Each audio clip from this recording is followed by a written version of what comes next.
대통령과 민주당이 요새 보면은 사법부를 압박한다든지 대법원장을 압박한다든지 하는 게 쟁점이 되니까 흩어졌던 보수가 그 문제에 관해서는 같은 목소리를 내고 있어요. 개혁신당과 국민의힘과 보수 언론이 같은 목소리를 내고 있어요. 그것은 다시 좌우 대결 구도로 가고 있다는 거죠. 그 문제에 관해서만 본다면 이재명 대통령 포함해서 민주당이 지비현, 조희대 두 사람을 마치 추적이나 되는 것처럼 이렇게 몰아붙이는지 하는 그 배경에 대한 설명을 할 수가 있어요.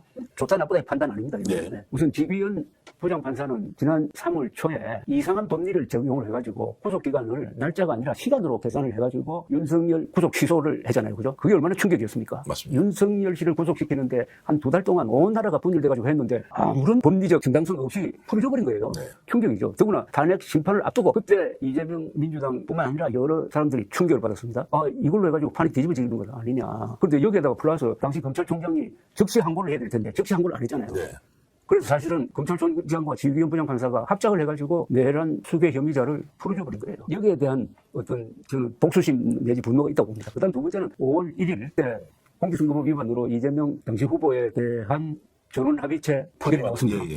판결 전에는 대충 어떤 계산을 했느냐 하면은 2심 판결대로 이게 상고 기각이 되겠구나. 네. 해가지고 무죄가 확정되겠구나 하는 생각을 했어요. 그런데 그날 중계방송 하는데 쭉 듣고 있으니까 조희대 대법원장이 상당히 어떤 단호한 의지를 보이더라고요. 네. 쭉 그 판결문을 읽어가는데 저런 논리라면은 자파를 하겠다. 아니 대법원이 바로 판결 내려버리겠다. 예. 즉 유죄 판결 나오겠구나. 그럼 끝나는 겁니다. 네.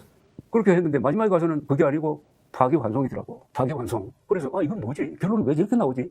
하는 그런 생각을 했는데 결국 그건 뭐냐면은 그러니까 자파를 할 용기가 없었으면은 그 재판 안 했어야 됩니다. 네. 예.